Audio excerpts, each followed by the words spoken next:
Hello दोस्तों, welcome to coding with Mahesh. तो पिछले वीडियो में हमने देखा था कि ग्रुप बाय कैसे करते हैं। ठीक है, तो हमने डेटा लाया था ग्रुप के हिसाब से कि अगर इस कैटेगरी में कितने लोग हैं, इस स्टूडेंट एवरेज निकाल के अगर कंबाइन करना, ऐसे सब बहुत कुछ किया था। ठीक है, तो उसमें हम लोग क्या कर रहे थे, कंबाइन करके तो डेटा ला रहे थे, लेकिन अगर मुझे जो डेटा आ रहा है ग्रुप बाय में उस पे फिल्टर लगाना है तो मैं कैसे कर सकता हूँ। ठीक है, जैसे कि अगर मैं काउंट लेके आ रहा हूँ तो मुझे काउंट के ऊपर फिल्टर लगाना है। जैसे काउंट आया 5, 4, 3 ऐसे काउंट्स आए तो मुझे फिल्टर लगाना है कि जो 3 वाले काउंट है वही दिखने चाहिए।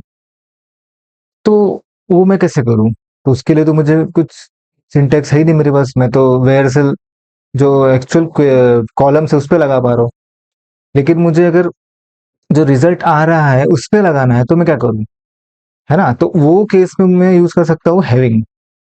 तो हैविंग हम लोग जो डिराइव आंसर होता है तो उस पे हम लोग यूज करते हैं हैविंग।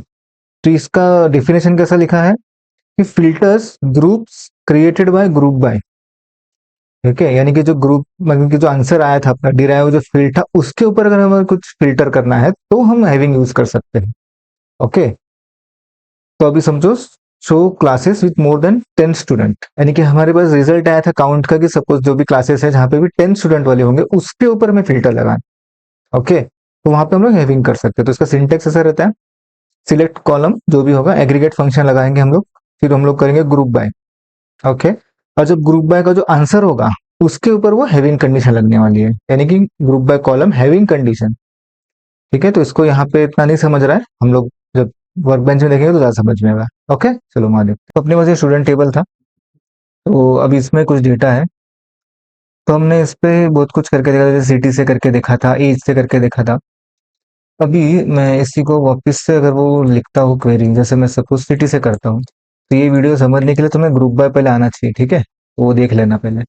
तो काउंट अगर मैं करता हूँ, सिटी का काउंट निकालना चाहता हूँ मैं फ्रॉम स्टूडेंट,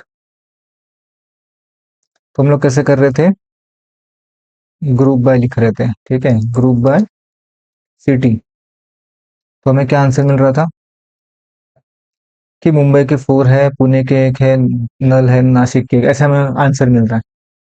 ओके, लेकिन अभी मुझे चाहिए कि जो काउंट 4 है मुझे सिर्फ वो चाहिए।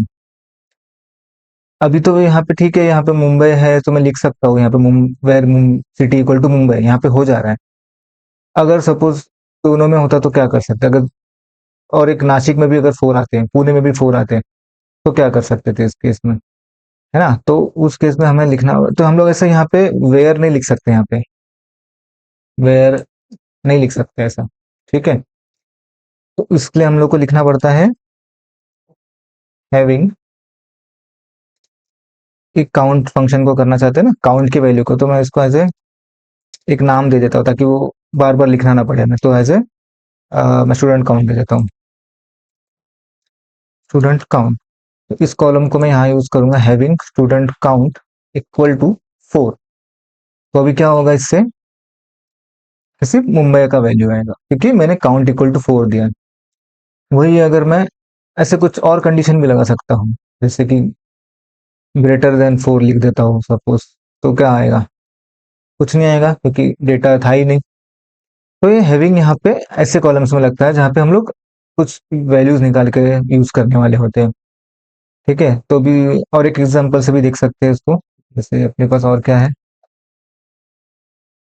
एज है। ठीक है, एज से पहले देखते हैं कि कितने एज के क्या क्या आ रहे हैं। ठीक है, एज से कितने आ रहे हैं पहले देख लेते हैं।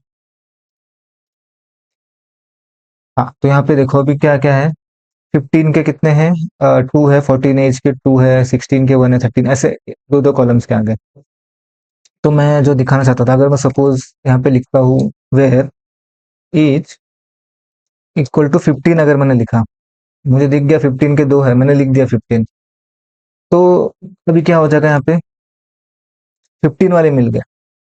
लेकिन मुझे तो काउंट 2 वाले चाहिए थे ना, मुझे तो 15 वाले नहीं चाहिए थे, मुझे तो काउंट 2 वाले चाहिए। तो अगर मैं यहाँ पे लिखने की कोशिश करता हूँ, इसका मैंने क्या दिया है, स्टूडेंट काउंट दिया ना, तो इसको मैं अगर यहाँ लिखने की कोशिश करता हूँ, स्टूडेंट काउंट इक्वल टू 2,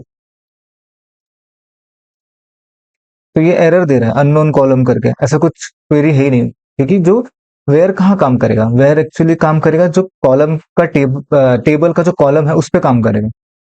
लेकिन हमें क्या करना है, जो रिजल्ट डिराइव हुआ है उसके ऊपर लगाना है। ठीक है, तो स्टूडेंट काउंट तो अभी तक डिराइव हुआ ही नहीं ना, क्योंकि ग्रुप बाय तो बाद में है।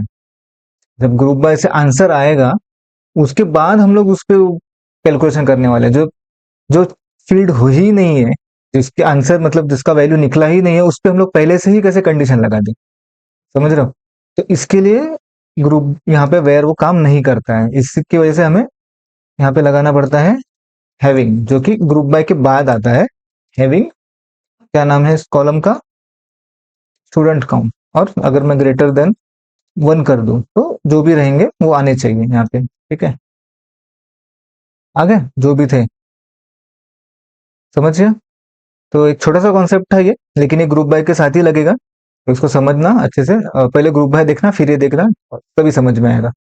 ओके, तो मिलते हैं नेक्स्ट वीडियो में। Happy learning.